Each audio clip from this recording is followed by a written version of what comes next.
मेरा नाम आयमा है। मेरी उम्र 27 साल थी और मेरी अभी तक शादी नहीं हुई थी। मैं पढ़ी लिखी लड़की थी और मेरी जिंदगी में मेरे कुछ मकासद थे, कुछ उसूल थे, लेकिन बाबा बीमार थे। उन्होंने कहा कि वो मेरी शादी देखकर इस दुनिया से जाना चाहते हैं क्योंकि इनके दिल में सुराख था और डॉक्टर्स का कहना था कि वो कभी भी इस दुनिया से जा सकते हैं। इसलिए उन्होंने मुझसे मेरे सारे ख्वाब एक तरफ रखवा कर मेरी शादी करवा दी। जब लड़की की उम्र 27 साल हो जाती है तो फिर वो लड़की कम औरत ज्यादा लगने लगती है।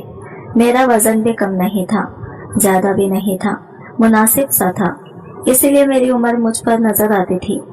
जब शादी के बाद मेरे बच्चे नहीं हो रहे थे तो सबने शादी के बाद अजीब बातें शुरू कर दी कि ये बड़ी उम्र की है, इसलिए इसके यहाँ बच्चे नहीं हो रहे हैं, या इसका वजन ज्यादा है इसलिए इसके यहाँ बच्चे नहीं हो रहे हैं। कुछ लोगों का कहना था कि इसके घर वालों ने झूठ बोला है।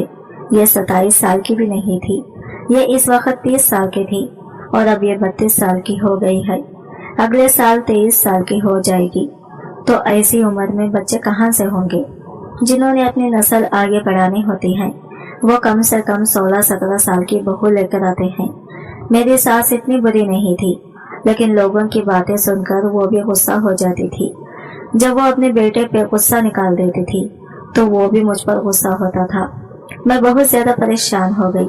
तब मुझे मोहल्ले की एक औरत ने एक पीर के बारे में बताया। दरअसल मैं खबरों में काम करती थी, मेरा काम खबरें लिखना होता था, इसलिए मुझे बहुत ज्यादा मेहनत करनी पड़ती थी क्योंकि काम दिमाग का था।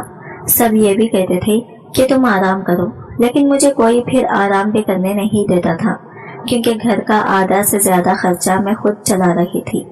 यही वजह थी कि आज तक मेरी सास ना तो मेरी उम्र पर, मेरे वजन पर या मेरी शक्ल सूरत पर कोई बात नहीं की थी और ना ही मेरे शौहर को मुझसे कोई मसला हुआ था। लेकिन औलाद के मामले पर इतना वक्त गुजर जाने के बाद अब इनके मुंह में भी जबान आ गई थी। हम लोग वजीर आबाद में रहते थे। मेरा काम ऐसा था कि मैं फोन पर ही बड़े बड़े शहरों में बैठे लोगों के लिए खबरें लिख दिया करती थी। नहीं तो ये शहर काफी छोटा था और यहाँ के लोगों में बिल्कुल भी अकल नहीं थी। पढ़ाई लिखाई की शरह भी यहाँ पर कम थी। मुझे इस औरत ने पीर के बारे में बताया तो ये लफ्ज सुनकर ही मैं थोड़ा सा ब्रेक गई और मैंने कहा कि मैं किसी पीर वगैरह पर भरोसा नहीं करती। इन लोगों ने अपना कारोबार बनाया होता है और ऐसे इलाकों में इनका काम चलता है जहाँ पर लोग जाहिल होते हैं। इसने कहा कि हाँ ठीक है, हम जाहिल हैं, तुम पढ़ी लिखी हो, खबरें लिखती हो, अच्छा काम करती हो, लेकिन मसला है तो तुम्हारे भी हमारे जैसा ही ना। वही औलाद के मसले, शौहर और सास के रवैये के मसले, और अगर कोई इन मसलों का हल कर रहा है तो फिर क्या बुरा है। मैंने कहा कि क्या हल कर रहा है, क्या किसी को फर्क भी पड़ा है? इसका कहना था कि वो बे औलादी का इलाज करते हैं। अब इस औरत ने मुझे ऐसी बात बताई कि मैं हैरान रह गई, लेकिन साथ ही मेरे दिल में बहुत सारे सवाल भी उठने लगे। इसने कहा कि मसला हल करने का ना पूछो बीबी, इसकी वजह से 1200 औरत हामिला हुई हैं। 1200 औरतों को उम्मीद मिली है इनके यहाँ बच्चे पैदा हुए और ये सब बहुत ही कम अरसे में हुआ है। मैं हैरान रह गई। इस तरह से नहीं कि इतनी औरतों के यहाँ बच्चे पैदा हो गए, बल्कि मैं तो इस तरह से हैरान थी कि क्या यह बात सच थी, क्या ऐसा हो सकता था। इसने कहा कि मेरी अपनी ननद वहाँ पर गई है और अभी कल ही इसने रिपोर्ट करवाई है, इसके यहाँ बच्चा होने वाला है, तो शाम को घर आ जाओ।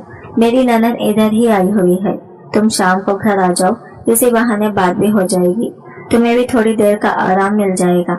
मैंने कहा कि मैं जरूर आऊंगी और मैं शाम को इसके घर चली गई। इसकी ननद वाकई मौजूद थी और बहुत ज्यादा खुश थी। आज ही कहीं रिपोर्ट करवा के आई थी और डॉक्टर ने इसे कहा था कि इसके यहाँ औलाद होने वाली है, जबकि इसकी कहानी ऐसी थी कि 8 साल से इसके यहाँ औलाद नहीं थी। ना जाने कितने डॉक्टर के पास गई थी, ना जाने कितने पैसे इसने बर्बाद किए थे और यहाँ तक कि इसने टेस्ट ट्यूब बेबी का भी इलाज करवाया था, लेकिन वो भी फेल हो गया था। इसलिए वो इतनी ज्यादा खुश थी कि बार बार इसकी आंखों में खुशी के आंसू आ जाते थे। अगर वो पैर नकली भी था तो ये खुशी नकली नहीं थी। इसका कहना था कि बहन खुदा गवाह है, मैं बिल्कुल उम्मीद छोड़ के बैठी थी।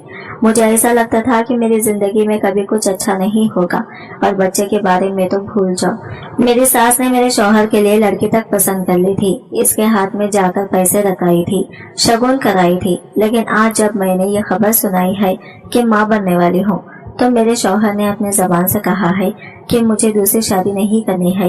ये बात सुनकर मैं बहुत हैरान और मुतासिर हो रही थी। इसने कहा कि अभी तुम्हारी शादी को 2 साल हो गई, तुम्हें डॉक्टर की बातों में आकर 7-8 साल बर्बाद करने की जरूरत नहीं है। तुम इस पैर के पास चले जाओ, इसने इतनी औरतों के मसले हल किए हैं। अगर तुम्हें वहाँ से शफा मिलनी हुई तो मिल जाएगी, अगर नहीं मिलनी हुई तो नहीं मिलेगी, लेकिन मैंने तो अपनी आंखों से देखा है, इसलिए कह रही हूँ तुम्हें। मेरी जिंदगी सुकून में आ गया जब मेरे शौहर ने मेरी सास के सामने सीना तान कर कहा कि मेरी बीवी माँ बनने वाली है, इसलिए आप इन लोगों को मना कर दें। तो खुदा की कसम मेरा 2 किलो खून बढ़ गया। मैं इतनी ज्यादा खुश हूँ कि मैं बता नहीं सकती।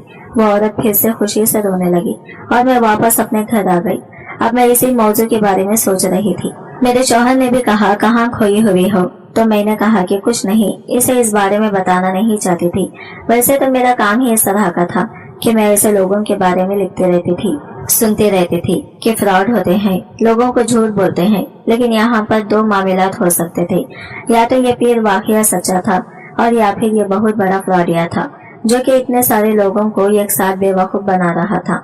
और ये कोई छोटी बात नहीं थी। अगर तो इसे शफा मिलनी होती थी तो फिर मेरी जिंदगी बदलने वाली थी, और अगर ये पीर झूठा था तो तब भी मेरी जिंदगी बदलने वाली थी, क्योंकि मैं एक बहुत बड़ी खबर देने वाली थी चैनल को, जिसके बदले मुझे भी बोनस भी मिल जाता और मेरी तारीफ भी होती। इसलिए मैं हर तरह से सोच रही थी। अगले दिन फिर एक औरत घर आई, वो भी मेरी सास से कुछ ऐसी ही बातें कर रही थी। जब मैं शरबत रखने लगी तो मुझे पता चल गया कि इसी पीर की बातें हो रही हैं। वो भी यही कह रही थी कि बड़ा ही पहुंचा हुआ पीर है, ना जाने कहां से आ गया, कोई इसको पहले से जानता ही नहीं था, कहाँ रहता है ये भी किसी को नहीं पता, और ऐसा लगता है बस कुछ ही घंटे का मेहमान है। 90 साल तो होगा, चुप करके बैठा रहता है, तस्बीह पढ़ता रहता है। औरत आती है, इतना बताती है कि फला इलाके से आई हूँ, इतने साल से औलाद नहीं है, इसको चुप होने का इशारा कर देता है और फिर कुछ पढ़ता ही रहता है। इसके बाद इसे वहां से जाने का इशारा करता है। लेकिन जिस तरह से वो लोगों की मदद कर रहा है और जिस तरह से असर हो रहा है, ऐसा लगता है कि वो इंसान है ही नहीं। मेरी सास ने कहा कि पैसे भी खूब लेता होगा। तो इस औरत ने कहा कि पैसे वो नहीं मांगता, लोग अपनी जबान से, लेकिन जब लोगों को इतना फायदा होता है तो वो पैसे दे जाते हैं। एक जोड़ा तो इसको 10 लाख रुपया दे गया। इतना ज्यादा खुश था। बहुत बड़े लोग थे, मुल्क थे, इनके पास बहुत पैसे थे, लेकिन औलाद नहीं हो रही थी। जब इनको यह खुशखबरी मिली कि इनके यहाँ औलाद होने वाली है, वो तो अपनी सारी दौलत लुटाने को तैयार खड़े थे। मेरी सास ने कहा कि अच्छा, मेरी सास इन बातों में आ गई, क्योंकि वो तो वैसे भी ऐसी बातों पर यकीन रखती थी। वो तो पता नहीं अभी तक मुझे कितने तावीज पहना चुकी थी और मेरी कलाई पर बांधने से थकती नहीं थी, जिनको मैं फौरन उतार देती थी, क्योंकि मैं शिरक नहीं करना चाहती थी। अब ये जो कुछ भी था कुछ ज्यादा ही हो रहा था। मेरी सास ने इस औरत को कह दिया कि मैं भी अपनी बहू को इसके पास लेकर जाऊंगी, लेकिन अगर मैं जाना भी चाहती थी तो अपने सास के साथ तो बिल्कुल भी नहीं। इसीलिए जब उन्होंने मुझसे ये बात की तो मैंने साफ इनकार कर दिया। मैंने कहा कि जब औलाद होती होगी तो हो जाएगी, वैसे भी औलाद मर्द के नसीब में होती है, औरत के नसीब से नहीं। और मेरे नसीब से तो आपके बेटे की नौकरी भी बढ़ गई है, उसे बोनस भी मिल गया। इस घर में पहले से ज्यादा पैसे आए हैं, बल्कि मैं खुद भी इस घर में पैसे लेकर आ रही हूँ। औलाद इसके नसीब से होती है, अगर इसके नसीब में होगी तो हो जाएगी, अगर इसके नसीब में होगी तो वो मुझसे हो जाएगी, नहीं तो किसी से भी नहीं होगी। मेरी सास तो हैरान रह गई, क्योंकि ये सच है कि आज मैं पहली दफा बोली थी और मैंने कोई बदतमीजी तो फिर भी नहीं की। अगर मेरी सास के सामने बोलना ही बदतमीजी थी, मुझे तो ये बात समझ नहीं आती कि ये सास ननन अपने आप को क्या किसी रियासत की मलिका समझती हैं, जिनके सामने सिर्फ बोलना भी गुस्ताखी हो जाती है। उन्होंने कहा कि तेरी जबान तो खींची की तरह चल रही है, लड़की तूने खुद को समझ के रखा है। मैंने तेरे से तेरे फायदे की बात क्या कर दी? तूने मुझे आगे से 10 बातें सुना दी कि औलाद तो बेटे के नसीब से होती है, तो फिर मैं अपने बेटे का नसीब इस घर में लेके आऊंगी और मुझे इसके नसीब का हिस्सा नहीं रहने दूंगी। मैं इसके बाद कुछ नहीं बोली। मैंने कहा कि आप जो मर्जी कर लीजिएगा, मुझे कोई परवाह नहीं है, मैं आपकी बात नहीं मानने वाली हूँ, मैं शिरक नहीं करूँगी। मैं वाकई ऐसा कुछ नहीं करने वाली थी। अगर मैं वहाँ जाती भी तो मैंने एक रिपोर्टर बन के जाना था या कैसी औरत बनकर नहीं जो मसाइल में घिरी हुई थी। और मैंने सोच लिया था कि मैं कल परसों ही जाऊंगी, लेकिन मैं इस मामले में अपने सास के साथ क्यों जाती। शाम हुई तो मेरी सास ने मेरे शौहर को ये बात बता दी थी। इसने मुझे कहा कि तुमने बदतमीजी की है, तो मैंने भी इसे कह दिया कि मैंने कोई बदतमीजी नहीं है। अगले दिन ही मेरी सास रिश्ते वाली मासी को बुला रखा था और वो कह रही थी कि मेरे बेटे के लिए कोई रिश्ता तलाश करो। मैं जब तैयार होकर घर से निकली तो वो वहीं पर बैठी थी। यही बातें हो रही थी, लेकिन मैंने कोई परवाह नहीं की, क्योंकि जो कुछ भी किस्मत में लिखा होता है वही होता है और इसके पीछे अल्लाह की मर्जी होती है। इन लोगों की मर्जी नहीं होती। मुझे बस आज अपने काम पे जाना था। मैं इस प्रोजेक्ट पर जा रही थी जिसमें मेरे दिल में कोई शिरक नहीं था। मैं घर से साथ बुर्खा पहनकर ही निकली थी, क्योंकि मैं अपनी शक्ल दिखाना नहीं चाहती थी। इसलिए जा रही थी, देखना चाहती थी कि वहाँ क्या होता है। वहाँ इतनी सारी औरतें, इतनी ज्यादा गर्मी खड़ी थी, वहाँ पर क्या हो रहा है, मुझे सारी मालूमात जमा करनी थी। जब मैं वहाँ पे गई तो वो कोई बहुत बड़ा आस्थाना तो नहीं था, लेकिन वहाँ पर बहुत ज्यादा लोग थे और मैं हैरान थी कि वहाँ पर लोग अपनी बारी के इंतजार में गर्मी में भी खड़े थे और फिर भी इनको किसी बात पर गुस्सा नहीं आ रहा था। बहुत ही बड़ी तादाद में खड़े हुए थे, आपस में हंसी मजाक कर रहे थे। जबकि इस मौसम में अगर आप किसी फकीर को 4 बातें करें तो वो भी गुस्से से बोलना शुरू हो जाता है। इतनी ज्यादा गर्मी थी, लेकिन लोगों को पीने के लिए शरबत का इंतजाम था। मैंने भी 2 गिलास पी लिए। मेरी बारी भी आने में अभी वक्त था, लेकिन औरतों को ज्यादा जल्दी अंदर भेज रहे थे, इसलिए मेरी बारी थोड़ी जल्दी आ गई और मैं अंदर बदआमदे तक चली गई, जहाँ पर छाँव थी। ये औरतें एक दूसरे को अपने मसाइल बता रही थी, क्योंकि औरतों का ये तरीका होता है, कहीं जाती हैं तो अपने मसले मसाइल एक दूसरे को बताना शुरू कर देती हैं। नाम तक नहीं पूछती, लेकिन अपना सबसे पर्सनल मामला भी बता देती हैं। और इनके मसाइल भी ऐसे ही थे जैसा कि मेरा था। किसी के यहाँ 4 साल से औलाद नहीं थी तो किसी के यहाँ 2 साल से नहीं थी। फिर मेरी बारी आ गई और मुझे दूर से पीर साहब नजर आए। मोहल्लेदार की बात ठीक थी, ये 90 साल से भी ज्यादा मालूम हो रहे थे। बिल्कुल सफेद कलर के कपड़े पहन रखे थे और बैठे ऐसे थे कि जैसा बैठना भी बहुत ज्यादा मुश्किल हो। बोलते थे तो पता नहीं चलता था कि होंठ हिल रहे हैं। ये नहीं क्योंकि इस पर दाढ़ी आई हुई थी, क्योंकि ये कहना बिल्कुल गलत नहीं होगा, तो इनके चेहरे पर बहुत ज्यादा नूर था और ऐसा लगता था कि बहुत ही अल्लाह वाले बंदे हैं। अगर तो ये कोई झूठ बोल रहा था और ये केक ड्रामा था, तो फिर जिसने भी ये ड्रामा रचाया था वो जरूरत से ज्यादा ही अक्लमंद था, क्योंकि सारी चीजें ऐसी थी कि जिस पर सवाल नहीं उठाया जा सकता था। वहाँ पे कोई किसी से पैसे नहीं मांग रहा था और अपनी खुशी से लोग पैसे दे रहे थे। वहीं पर मैंने ये बात भी सुनी कि जो लोग पैसे दे जाते हैं, इसके साथ लोगों को ही खाना खिला दिया जाता है। इस जगह हफ्ते में 4 दिन लंगर होता है, अगर नहीं है लेकिन हफ्ते में 4 दिन होता है। इतनी सारी आवाम को खाना खिलाने में काफी सारे पैसे तो लगते ही होंगे। इसका मतलब कि वो पैसे अपनी जेब में नहीं डाल रहे थे, नहीं तो फिर इतने सारे लोगों को 4 दिन खाना कैसे खिलाते, क्योंकि यहाँ पर जितना रश था कम से कम 300-400 लोग जमा हो चुके थे। जवान औरतों को वो ज्यादा आगे भेज रहे थे, क्योंकि वहाँ पर यही बातें हो रही थी कि इनको पहले देख ले, इनकी अभी अभी शादियां हुई हैं, इनके लिए तो बहुत मसले मसाइल बने हुए होंगे। ये बात तो सच है, जिस औरत के यहाँ बच्चा नहीं हो रहा होता तो सारा माशरा इसके पीछे पड़ जाता है, क्योंकि इसके पीछे पड़ जाने का ये आखिरी मौजू होता है। इसी तरह यहाँ भी मेरी बारी जल्दी आ गई और मैं सामने जाकर बैठी। मैंने अपना नाम गलत बताया और कहा कि शादी हुई है, 2 साल से औलाद नहीं है। सास शौहर की दूसरी शादी करवाने की बातें कर रही हैं। इसने मेरा नाम पूछा और इसके बाद मुझे चुप कर जाने का इशारा कर दिया। वैसा ही हो रहा था जैसा मोहल्ले से एक औरत ने बताया था। कुछ देर के बाद उन्होंने कुछ पढ़ना शुरू कर दिया, फिर हाथ उठाकर आमीन कर दी और मुझे कहा कि मैं जा सकती हूँ। मैं हैरान रह गई थी कि बस इतना ही तो एक औरत ने कहा है कि अल्लाह सब ठीक करेगा। बेटा अब तो अपने घर चले जाओ और दोबारा अगर खुशखबरी मिल गई तो बताने के लिए जरूरी आना। मैं हैरान हुई कि इस तरह कैसे खुशखबरी मिल जाएगी। जाते जाते उन्होंने मुझे एक नजर देखा था। मेरी आंखों में बेएतबारी थी। शायद इनको पता चल गया था कि पता नहीं क्यों उनको देखकर मुझ पर अजीब सहर तारी हो गया था। ऐसा लगता था कि वाकई कोई अच्छा इंसान है, जैसे कभी कभी कुछ लोगों को देखकर हमें ये पता चल जाता है कि वो बुरे इंसान है, जबकि हमने इनसे भी बात भी नहीं की होती। और हम इनको अच्छे से जानते भी नहीं हैं। हमने इनका बुरा रूप नहीं देखा होता, लेकिन फिर भी हम पहचान जाते हैं। इसी तरह शायद अच्छे लोग भी पहचाने जाते हैं।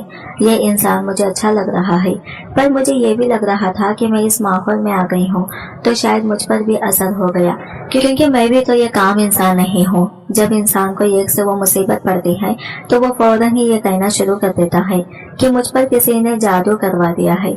और जब लोगों को ये बताया जाता है कि फलां के पास जाओ, मुझे फायदा हुआ तो मैं भी होगा, तो इसका दिमाग खराब हो जाता है।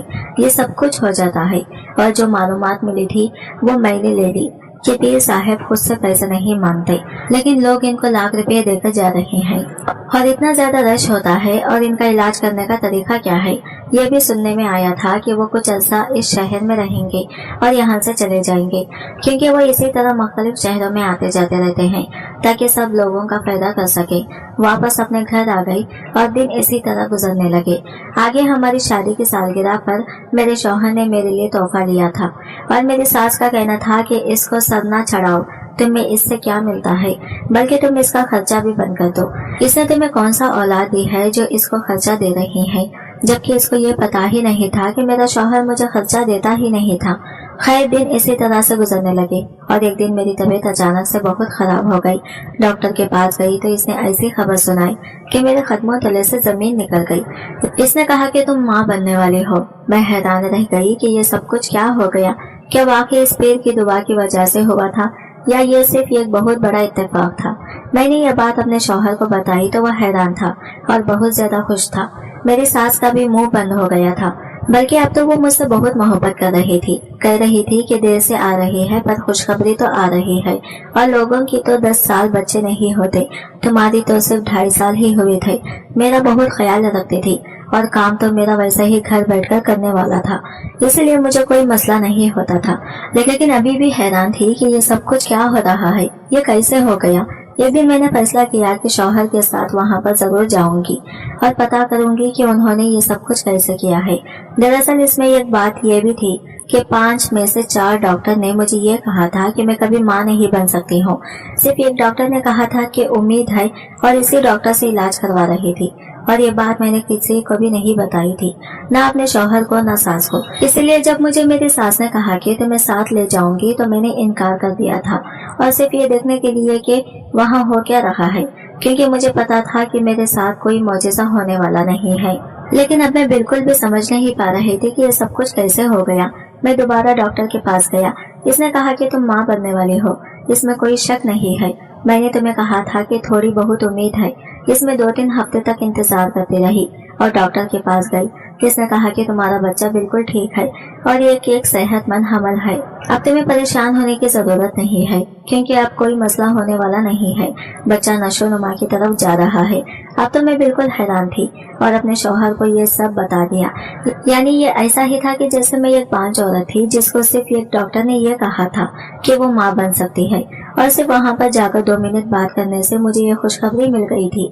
पूरी तरह से हैरान थी। वहाँ पर गई तो वहाँ पर और भी लोग इसी तरह की कहानियाँ लेकर बैठे थे। मैंने पीर साहब को देखा तो मुझे बहुत ही अजीब सा महसूस हुआ था कि जैसे वाकई इनके अंदर अच्छाई की ताकत है। हम लोग दोबारा से अंदर चले गए और मैंने इनकी यह खिदमतगार को एक बात बताई, और ये बात भी बताई कि मुझे डॉक्टर ने मना कर दिया। इसने कहा कि तुम तो रोज इसी तरह की कहानियां सुनते रहते हैं, जगह जगह जाते हैं, वहाँ पर यही होता, इसलिए हम लोग ज्यादा हैरान नहीं हैं। मैंने कहा कि फिर ये सब कुछ हुआ कैसे? फिर उन्होंने कहा कि पीर साहब सिर्फ दुआ करते हैं, ना तो कोई दवाई देते हैं, ना ही किसी से पैसे लेते हैं, ना ही कुछ खाने को या लगाने को देते हैं। ये तो अल्लाह भी कहता है कि जब किसी के लिए दिल से दुआ की जाती है और आपको भी इससे कोई मतलब नहीं होता तो वो दुआ जरूर कबूल होती है। इसी तरह इनकी ये दुआ कबूल हो गई और आप लोगों का मसला हल हो गया। इसका मतलब कि वो झूठा नहीं था। वो झूठे होते तो हजारों लाखों क्या करोड़ों रुपये भी कमाते। और अगले ही दिन वो इस शहर से चले गए और दोबारा कहाँ गए किसी को नहीं पता। पर मेरी जिंदगी बिल्कुल ही बदल गई। मेरी सास अब मुझसे मोहब्बत करने लगी और शौहर का रवैया मेरे साथ मजीद अच्छा हो गया, और अल्लाह ने मुझे प्यारे बेटे से नवाजा, जिसके बाद इस घर में मेरी इज्जत भी बढ़ गई और मेरी पीठ पीछे होने वाली बातें भी खत्म हो गई। सब कुछ ठीक हो गया था। मेरी जिंदगी में हर दफा लोग झूठे नहीं होते, हर दफा कोई आपसे फायदा नहीं उठाना चाहते हैं। कभी कभी किसी की भी दुआ आपको लग जाती है। मैंने अपनी जिंदगी के इस वाकये से यही सीखा है कि हमेशा लोगों के लिए अच्छा बोलो, इनकी दुआएं देते रहो, क्योंकि कोई पता नहीं कौन सा वक्त कबूलियत का होता है। आज की वीडियो कहानी आपको कैसी लगी कमेंट करके जरूर बताएगा, और वीडियो अच्छी लगी है तो लाइक शेयर जरूर कीजिएगा, हमारे चैनल को सब्सक्राइब करें फ्रेंड्स। मिलते हैं अगले वीडियो के साथ, तब तक के लिए बाय बाय, टेक केयर, अल्लाह हाफिज।